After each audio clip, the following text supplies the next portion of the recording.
Namaste from Danfe TV Online. Today's report is on Nepal PM's China visit puts ties on a new road. It's a report written by Hari Prakash Chand. During Nepalese Prime Minister KP Sharma Oli's 6-day visit to China in June, some important agreements, MOUs and letter of exchange were signed, which will take Nepal-China relations towards a new era. Oli had talked about Nepal's foreign policy in its immediate neighborhood for the first time while addressing the diplomatic community in the country on March 27. He said serving our national interest and fulfilling our legitimate aspirations for economic development and prosperity will guide our engagement with our neighbors. We enjoy cordial and friendly relations with both our immediate neighbors, India and China. Mutual trust will be the key ingredient of our relationship, Oli said. He brought forth the concept of vibrant economic drive of the neighborhoods, and all agreements with China this time closely relate to this concept. One of the historic agreements made during Oli's visit is the signing of the MOU on railway connectivity.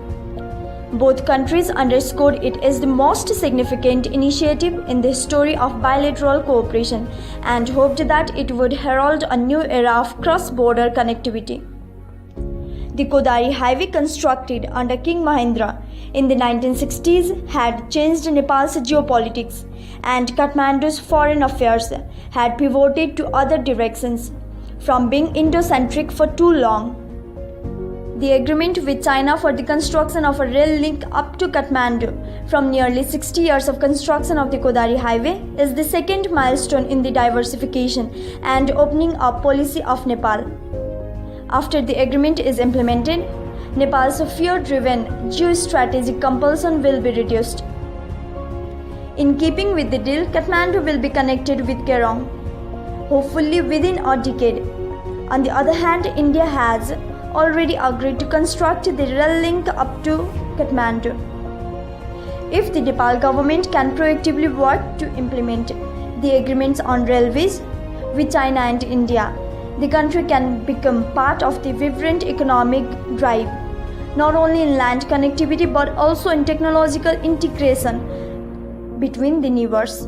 If the Nepal government can proactively work to implement the agreements on railways with China and India, the country can become part of the vibrant economic drive, not only in land connectivity but also in technological integration between the neighbors. India is to some extent skeptic about the rail link from China under the framework of Trans-Himalayan Multidimensional Connectivity Network, but New Delhi should take it positively. It's a trilateral economic partnership rather than a strategic drawback. After the rail links to Kathmandu from the north and south are built, it will be the best opportunity for both neighbors to share benefits and contribute to each other's economic growth and prosperity. Nepal believes that under the guidance of Xi Jinping thought on socialism with Chinese characteristics for a new era, the Chinese people will realize the two centenary goals and build China into a great modern socialist country that is prosperous, strong, democratic, culturally advanced, harmonious and beautiful. Nepal also appreciates Modi's developmental strategy, Sabka Saath, Sabka Vikas, together with all, development for all, and believes that India will prosper under it.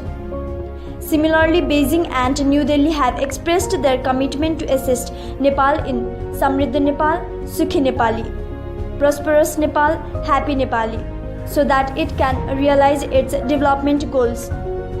In this way, if the three countries, another milestone achieved during Oli's visit is the protocol on the utilization of highways in Tibet Autonomous Region, China, by Nepal for cargo transport.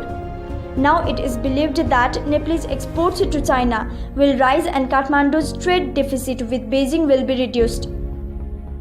The protocol on the utilization of highways in Tibet Autonomous Region by Nepal and MOU on investment and cooperation on production capacity will reduce The protocol on the utilization of highways in Tibet Autonomous Region by Nepal and MOU on investment and cooperation on production capacity will hopefully contribute to reduce Nepal's trade deficit with China significantly.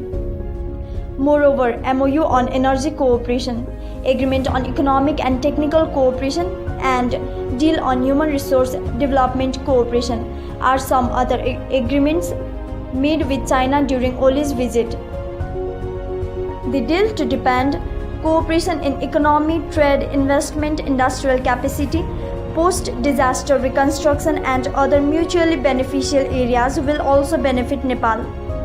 Despite the series of agreements, it would be great if Oli can play the role of a catalyst for bringing the new era to Nepal.